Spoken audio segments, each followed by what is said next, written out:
Hey guys, this is AwesomeJohn22 coming today with some more reviews. I want to apologize for not getting any reviews done earlier this week, but as you can probably tell from my still pretty crappy voice, I have had an awful cold recently, and it just didn't quite pan out to be possible to do a lot of talking. It's still actually pretty rough for me, but I feel like I have to get something out to you guys, so here we go. What I'm going to be doing is I'm going to be getting at least 2 reviews recorded today. They will go up within the next couple days, and then next week we will do the reviews that I had slated for next week, of course. And today we are taking a look at not 1 but 2 figures, technically, because they are similar enough that I could take a look at them without having to focus on the transformation of the second figure, and therefore save a little bit of time. And that is 2 versions of the new Combiner Wars Leader Class Megatron mold. And guys, they're pretty freaking amazing. And I'm going to take a look at why. So, first of all, as we all know, I do not take a look at these guys in their robot modes. So let's go ahead and get them transformed and take a look at some of the details of those modes. As you can see, we've got some very thematically different looking Megatrons here. We have our silver friend over here, who is very clearly supposed to be some sort of homage to the G1 figure slash character, as well as the action figure version of the Megatron currently being featured in the IDW comic books. Over here we have an homage to the Armada Megatron, which is probably one of the few really genuinely good figures out of the Armada toy line. And because we do have an homage to Armada Megatron here, you can see the mold features multiple ports for Minicons. So if you happen to have a Minicon on hand, you can attach them. They don't activate any features, but the option is there, and it's pretty freaking nice. They are, of course, both tanks. On our G1 inspired friend, who we will take a look at first, we have not gray plastic, not silverized plastic, but actual silver paint. Because you can see here on the Minicon port, that is the actual color of the plastic, and the plastic is painted over that color with this fantastic silver, and it's just great. Let me zoom in a little bit. You could just see the light glimmering off of that. It's just amazing. I love it. And you've got red paint up there. You got a nice Decepticon symbol there. And despite the fact that the top of the tank is made from the 2 arms, because of the way it works out in the transformation, you can actually still turn the gun turret, and the gun turret is quite long. Looks very, very nice. Bringing it up here next to another figure, you can see here is Classics Optimus Prime, who is about a standard Voyager class length and actually quite dirty again. I need to dust him. You can see actually not a bad size next to Leader Class Megatron here. Very cool scale. I like it a lot. We're going to talk a lot about scale regarding these guys, but this looks great. I'm a huge fan of it. Taking him away again, we can see, got dust on my table, we can see there's not a huge number of differences between these 2 vehicles. They both have these extra weapons on the top. Armada Megatron is, of course, a different color. You can see he has his Autobot symbol in a different place, and he has this yellow arrow here that carries over from the old Armada design, and this really cool metallic green-blue makes up these panels here, as well as the color of his gun. Very cool. And silver here on these bits, where on the other figure they're just gray plastic, and some purple kind of poking through the way the red pokes through on our G1 inspired friend over there. And I really like the deco on this guy. I really like it a lot. Both figures do actually have working treads, which I just find fantastic. And they actually roll on them fairly well. You have to apply a little bit of downward force, but it works. And yeah, I think they both look great. I mean, we never got a version of G1 Megatron that was a tank. The closest we got was G2 Megatron, and he didn't have a design similar enough to the actual on-screen character model to really be the same character as far as I'm concerned, but I still think this works. I think it works really great, and there's so many things I have to say about that figure. I just can't wait. So let's go ahead and jump right into the transformation so I can get closer to a point where I can talk about those things. We're going to use this figure as the example. First we're going to pop these weapons off, and they do combine together. Make a kind of rifle, which is pretty nifty. First what we're going to do, what I like to do, is come here, come to the bottom, you can see his head there, and take these pieces and just kind of work them out like so. And do that on both sides. And then come back here to what will be the front of the robot. Just straighten them up, kind of lifting this panel up out of the way. And then fold these down to make his feet. Next what we're going to do, bring the camera up, come up here. First let's bring these panels back, like so. And then we will split these sections and just kind of splay this open. And you can see, whoops, underneath here there is this turntable underneath. It's this turntable here that allows the turret on the top of the tank to actually turn in vehicle mode. It's pretty nifty. I wish I could show it off, but there's really no way to go about it. Next what we're going to do is we're going to take this panel here, make a crotch plate out of it, and then take this panel here, fold it down, and it has 2 tabs that will peg in there. And there we go. Next we're going to come up top, rotate his head around, and then come to the back, squeeze these panels together and lower them. And they actually do tab together. There's a couple of tabs there. Just kind of hold them together like that. And then take his weapon and collapse it down, which is pretty nifty. There's a button right there that is still visible in this collapsed form due to this cutout here.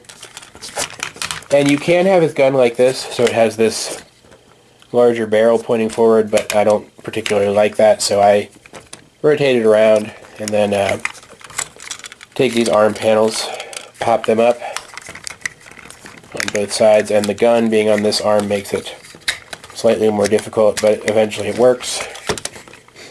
Then to free up articulation, I like to raise the gun up just slightly. That allows you to bend the arm. And that's pretty much it. That's pretty much Megatron in his robot mode. And you can see it takes quite a lot of cues from the G1 character model, as I mentioned before. He does have this extra gun. I'm not a huge fan of Megatron holding guns in his hands, at least not G1 inspired Megatrons, but thankfully you can come over here, plug the gun into his arm, and now it looks kind of like an extension of his cannon, which is really nice. He looks like he could really mess you up with this thing. It just looks really fantastic in my opinion.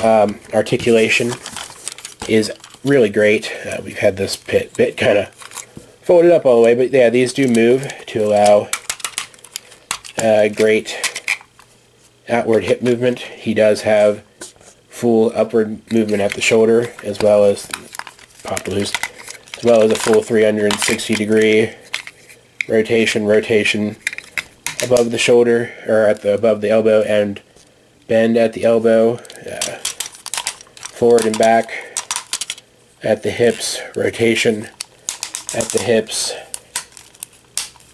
90 degree, well, almost 90 degree bend at the knees, rotation in the fists, which is pretty nice. He even, surprisingly, has rotation at the waist, which actually makes it kind of difficult to transform him sometimes, because sometimes this looks lined up when it's not, really. And of course, being a leader class figure, there's absolutely no excuse for him not to have a full range of motion in the head. And so, yeah, I mean, his shoulders are a bit awkward looking. You can see they have a weird shape to them, but they still offer full range of motion, and I think look pretty good overall. And there's really not much more to say about it. It's unorthodox in a lot of ways. Trying to get him standing up a little bit straighter. It's unorthodox in a lot of different ways, but I think it works out great. And he just looks great. As far as differences in transformation go, there aren't a lot. For Armada Megatron, you leave these back sections up like so to replicate his high shoulders in robot mode. And what I like to do is I like to take his weapon and rotate it like so, then rotate his arm and kind of have him straddle the weapon at his side to replicate his underslung cannon as we saw in the series. And I don't mind taking his gun, his extra gun, as I drop it, and positioning it in his hand, because this is not G1 Arm Cannon Megatron. This is Armada Megatron. He's a different character, so I don't mind him looking a little different. Side by side, you can see that there are clearly several differences between these two figures. The G1 inspired Megatron is clearly a lot more silver, with a lot of red and black poking through into this mode, whereas Armada Megatron has a predominantly green and purple color scheme with some extra silver and black and orange poking through into the robot mode. They have very different head sculpts. On the G1 inspired Megatron, we have the classic bucket head, whereas on Armada Megatron we have a admittedly slightly too small head, really, with the standard Armada Megatron grippy claw ears sticking up pretty high. And if we can get in position, both head sculpts are really, really nice. We can see that the face on Armada Megatron definitely screams Armada Megatron, and the face on our G1 inspired Megatron is just classic Megatron through and through. As I finally get my camera pointed at it properly, with the big red optics and the bucket head and the strong jawline, it screams that character, and I really, really love it. They have Decepticon symbols rather, and Freudian slip regarding a detail I'm going to bring up later. They have Decepticon symbols, but they're in different places. You have one on G1 Megatron's chest, whereas they are on the shoulders of Armada Megatron. And the point being that these are the same mold. But between the differences in deco and the differences in transformation, you have to actually look to see that. Putting them side by side, you can really see the similarities. But if you take G1 Megatron away and just look at Armada Megatron himself, he looks like an updated Armada Megatron, and I just think I think it's great. Regarding the aforementioned Freudian slip, I don't have them anymore because, me being me, I lost them already. But this Megatron does in fact come with Autobot, well, an Autobot symbol sticker to replace his Decepticon logo, because you may or may not know this, but in the IDW comics, Megatron does actually join the Autobots. And I'm not too sure how I feel about that particular plot point, but the fact that they included a roleplay option with the toy, I think, is just a fantastic idea. Not going to be doing it myself because the sticker is kind of crappy, but it was cool nonetheless. From this point forward, we will be looking at size comparisons, so I'll be using just G1 Megatron here as the example. Now, this guy is quite tall, and he looks quite good from the pictures I've seen anyway, next to Masterpiece figures. Sadly, I don't have any Masterpiece figures on hand. The only Masterpiece figure I own is Masterpiece Skywarp, and he's packed away somewhere. So I can't do any Masterpiece size comparisons, but there is one thing that people are saying about this figure that I just don't agree with, and that's that he doesn't fit in scale with Classics figures. Now, there is the issue of Classics Optimus Prime. He is quite short next to this guy. But we don't have to use Classics Optimus Prime for Optimus Prime. As I've mentioned previously, in my Versus review of Classics Optimus Prime and Combiner Wars Optimus Prime, who has actually replaced Classics Optimus Prime on my Classics Autobot shelf. As you can see, he is actually quite a good size next to Megatron. He's a bit shorter, but I don't mind my Optimus Prime being shorter than my Megatron. I just don't want him being, like, yay high next to him. He has to still have a decent enough size next to him to appear to fill the role of Megatron's rough equivalent. But I don't mind him being this much shorter. I think it actually looks quite good. I quite enjoy it. For a further example, here we have him next to another slightly taller than average Voyager class figure from the Classics line, the Classics Inferno mold, represented here by, I believe his name is Hoist. A pretty cool figure, one that I don't typically display with my other characters because I like his vehicle mode a bit better than his robot mode. His face sculpt kind of bugs me. But as you can see, he comes up about to Megatron's chest, which is a pretty good size. I would say a minor character next to Megatron. Decent scale. I like it a lot.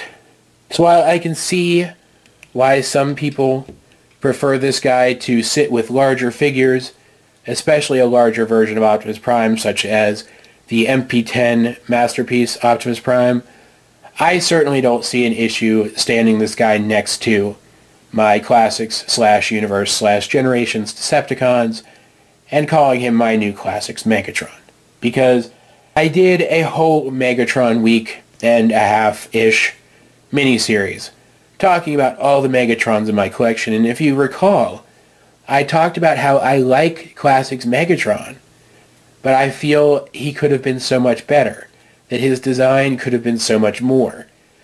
And eventually he ended up losing out that competition week to Leader Class Transformers Animated Megatron, and let me tell you, this guy is just as good as that figure, if not a little bit better.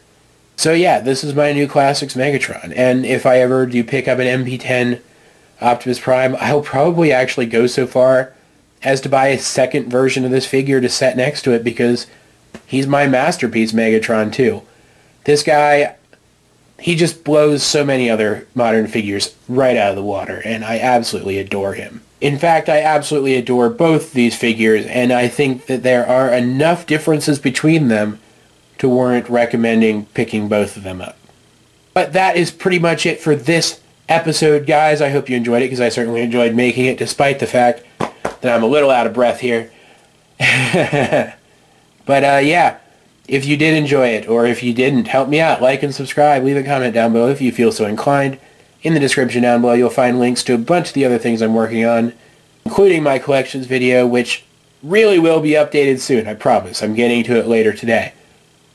Check those out. Check that out. If you see anything in it that you'd like me to review it, let me know and I will see what I can do. This has been Awesome John 22, and I will talk to you guys later.